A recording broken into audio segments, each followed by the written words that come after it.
Every year, I eagerly awaited Halloween, the costumes, the candy, the chance to become someone else for a night.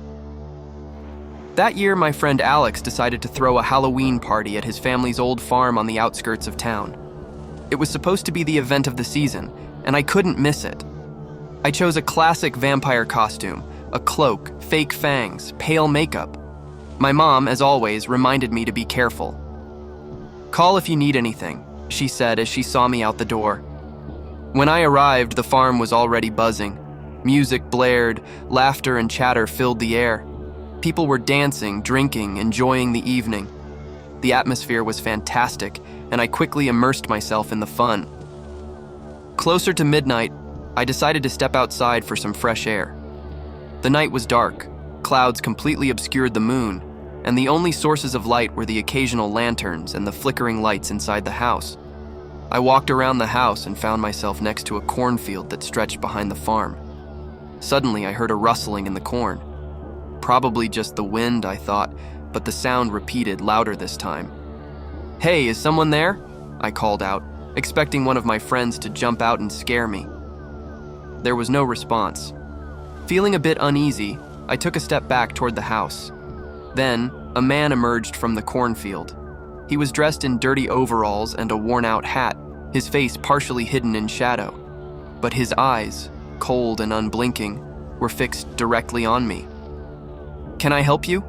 I asked, trying not to show my growing anxiety. The man continued toward me silently. I felt my heart start to race. "If you're looking for the party, it's up ahead," I tried again. No reaction. He kept approaching, his gaze unwavering. I began to back away. "Listen, I need to get back to my friends," I said, turning to leave. But when I glanced back, he had quickened his pace. Panic surged through me. I dashed to the back door of the house and yanked the handle. Locked. "Damn it!" I muttered, pounding on the door. "Hey, open up! This isn't funny!"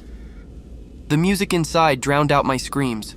I ran around the side of the house, hoping to find an open door or window. The man was following me, his footsteps growing closer. At the corner of the house, I bumped into Mark, one of our classmates. "Hey, where are you rushing off to?" he asked, surprised. "There's a man. He's chasing me," I blurted out. Mark looked around. "Who? I don't see anyone." I turned back. The field was empty. Only the corn swayed gently in the breeze. "But he was just here, I swear," I insisted. "Maybe you imagined it? Had a bit too much to drink?" Mark smirked. "I haven't been drinking," I snapped. "Maybe it's someone from the party?" "All right, let's head back inside," he suggested, shrugging. I followed him, but the feeling of unease wouldn't leave me. The rest of the evening, I kept glancing out the windows, but the mysterious man was nowhere to be seen. When the party wound down, I decided to stay and help Alex clean up. Most of the guests had left, and the house felt unusually quiet. "Thanks for sticking around to help," Alex said, picking up scattered cups. "No problem," I replied, trying to mask my apprehension. Suddenly, a loud thud sounded from upstairs. We exchanged puzzled glances. "What was that?" I whispered. "Probably the house settling," Alex joked, but there was tension in his voice.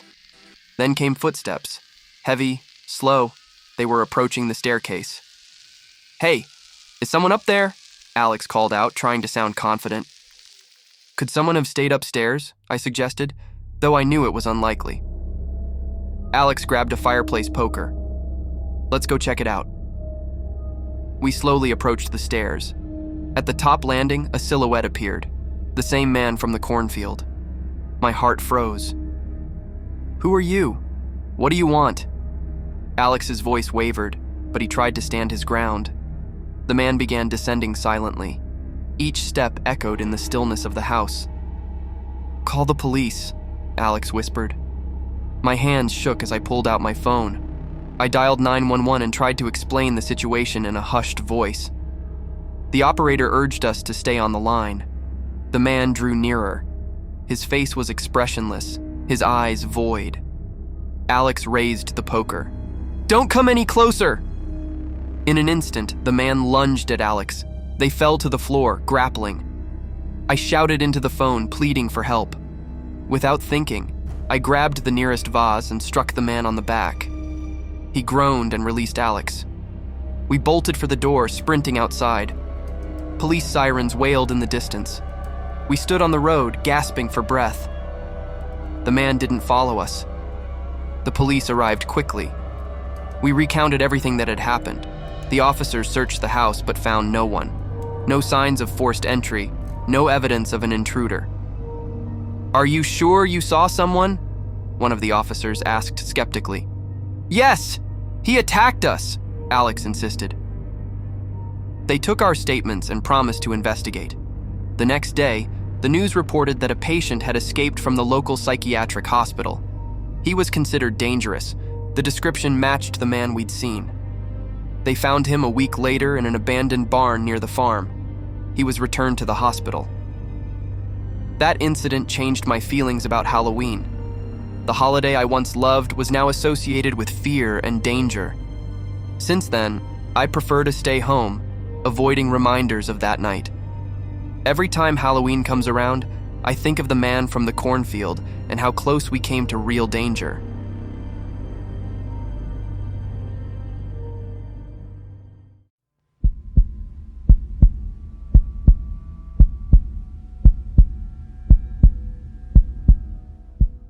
The evening was cold and damp, a typical late October weather in our small town. Halloween had always been a special time of year for me. This year, I decided to stay home and hand out candies to children dressed in amusing costumes. I decorated the house with pumpkins carved with scary faces and hung artificial cobwebs in the corners. Around 8 o'clock, the flow of children began to dwindle. I sat on the porch, wrapped in a warm blanket, enjoying the night's silence. Suddenly, I noticed a lone figure approaching down the street. It was a boy, about 10 years old. He was dressed in an old-fashioned clown costume that looked too realistic and somewhat unsettling. As he came closer, I noticed that his face was painted, but the paint was smeared, as if he had been crying or caught in the rain. I smiled and extended a basket of candies to him. "Happy Halloween," I said. The boy looked up and stared straight at me. His gaze was empty and somewhat distant. "Have you seen my brother?" he asked quietly. I frowned. "No, sorry. Where did you lose him?" "He was supposed to be here," the boy replied, glancing around. I sensed something was wrong. "Do you need help finding him? Maybe call your parents?" The boy abruptly turned away and ran off, disappearing into the darkness. I stood up, intending to go after him, but thought it better to call the police. Entering the house, I dialed the number of the local station and reported what had happened. The police arrived quickly. 2 officers listened to my story and promised to check the surroundings. I returned to the house, but the feeling of unease wouldn't leave me. Deciding to get some fresh air, I went out to the backyard. There, under the faint light of the moon, I noticed something strange. Lying on the ground was an old photograph. I picked it up and looked closely. The picture showed 2 boys, twins, dressed in the same clown costumes. On the back, it was written, "Halloween, 1985. A chill ran down my spine. This was impossible. The photograph looked old, yellowed with time. I went back inside and tried to calm down. Maybe it was just someone's prank. That night, I couldn't sleep. Thoughts of the boy and the photograph kept swirling in my head. Deciding to find out more, I went to the local library the next day. Sifting through archival newspapers, I came across an article from October 31st, 1985. It reported a tragic case. 2 twin brothers disappeared during Halloween and were found dead a week later. The cause of death was never established. My heart froze. The description of the boys matched the one I saw last night. But this couldn't be true. I decided to visit the house where they had lived. The house stood on the outskirts of town, abandoned and half-ruined. I cautiously entered inside. The creaking floorboards and cold air made me nervous. In one of the rooms, I found an old box of toys. Among them was a clown's nose and wig. Suddenly, footsteps sounded behind me. I turned around, but no one was there. Deciding that I imagined it, I continued my inspection. On the wall hung a mirror covered in dust. I wiped the dust with my sleeve and looked at my reflection. Behind me stood two boys in clown costumes. I turned sharply. No one. My heart was pounding wildly. I ran out of the house and rushed to my car. Starting the engine, I glanced back and saw two figures flicker in the house's window. Returning home, I tried to understand what was happening. Perhaps it was my imagination playing tricks due to fatigue and stress. But a deep sense of fear wouldn't let go.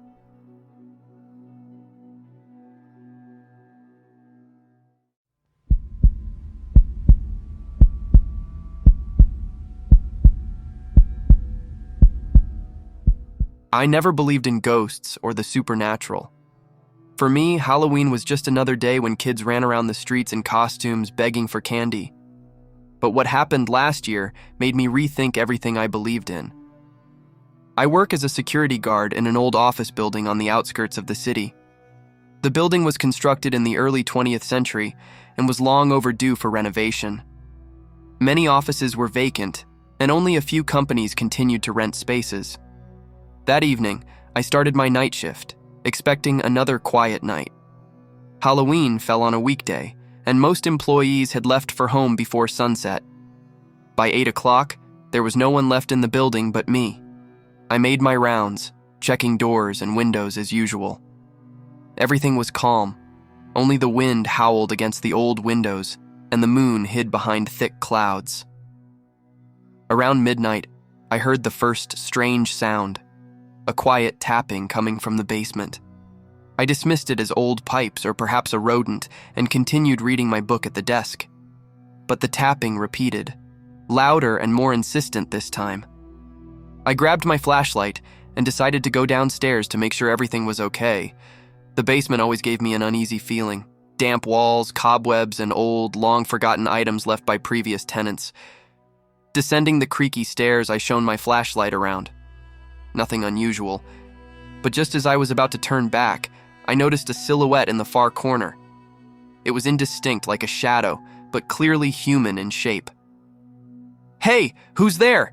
I shouted, trying to sound confident, though my heart was pounding in my throat. There was no answer.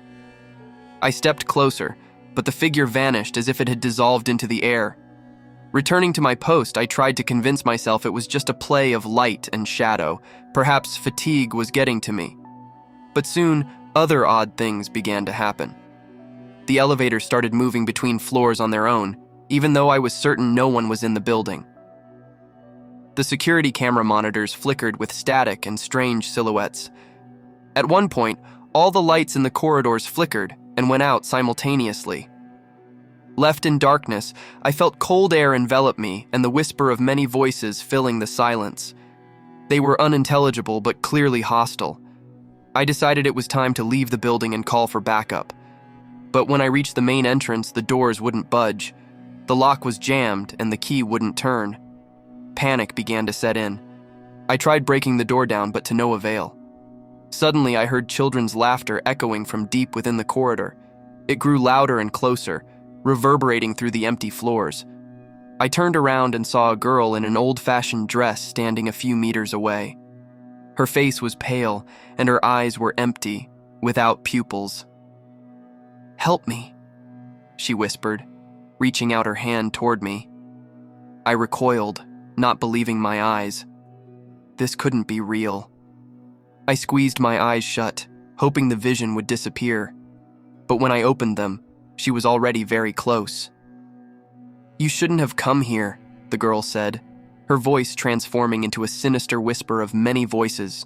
I dashed down the corridors trying to find another exit, but the building had turned into a labyrinth. Doors led to places they shouldn't, corridors looped back to the same spot. Everywhere, I heard footsteps, whispers, and quiet moans. In one of the offices, I found a window that seemed possible to open.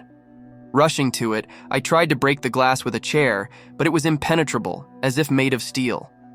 Outside, there was no street, only thick fog and shadows moving within it. Exhausted by fear and fatigue, I hid in a closet, hoping to wait it out until dawn. Inside, it was cramped and stuffy. I could hear something moving outside, scratching at the closet door, whispering my name. Suddenly, the door swung open, and there she was again, the same girl. But now her face was distorted with a grimace of anger, and her eyes glowed with a deathly light. "Now you are one of us," she said, and everything around plunged into darkness. I awoke on the lobby floor as the first rays of sunlight pierced through the glass doors. Everything was as usual. The doors were open, the lights were on, the elevators stood still. But I knew it hadn't been just a dream. Months have passed since then, but I still can't sleep. Every time I close my eyes, I see her face. I quit my job and moved to another city, but the feeling of being watched never leaves me. Recently, I received a letter with no return address. Inside was a photograph of the old building where I worked, and on the back, a message in childish handwriting: "We're waiting for you." I reached out to my old friend Maxime, who was into paranormal phenomena. After telling him everything that happened, I hoped for a rational explanation, or at least some support.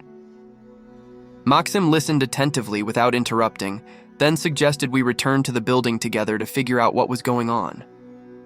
The idea of going back there terrified me, but the desire to end this nightmare was stronger.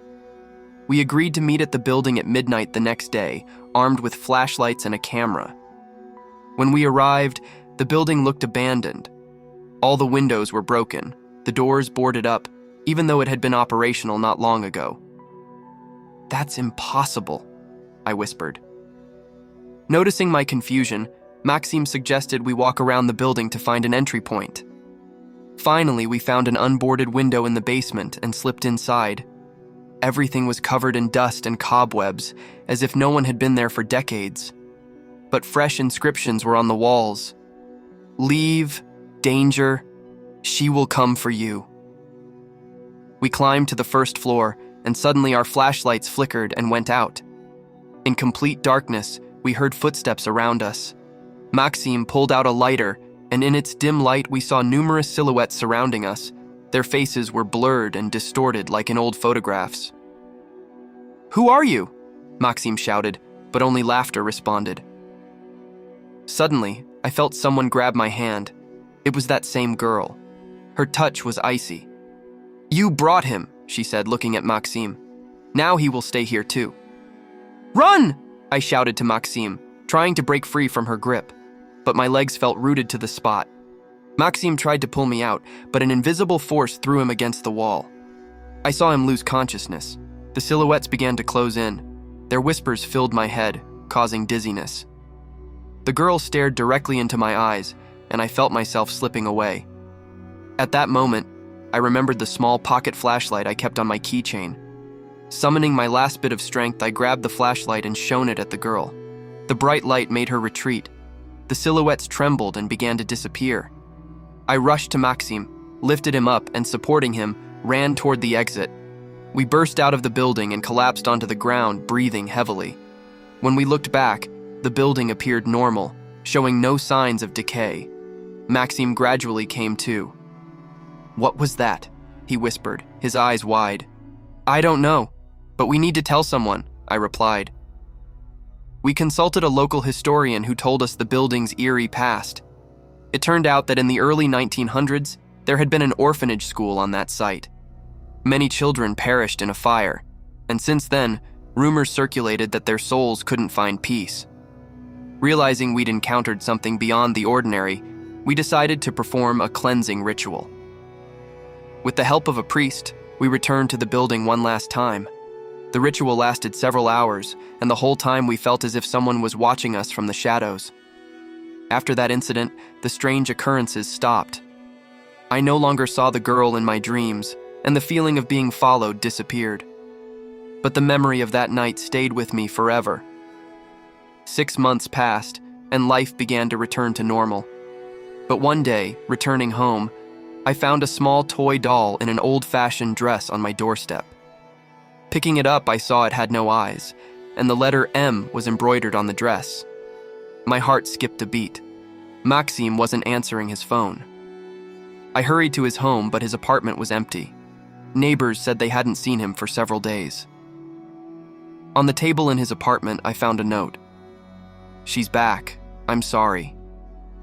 Realizing that it wasn't over, I felt cold penetrate my soul. Now I know there's no running from the past, and perhaps next night she'll come for me. She'll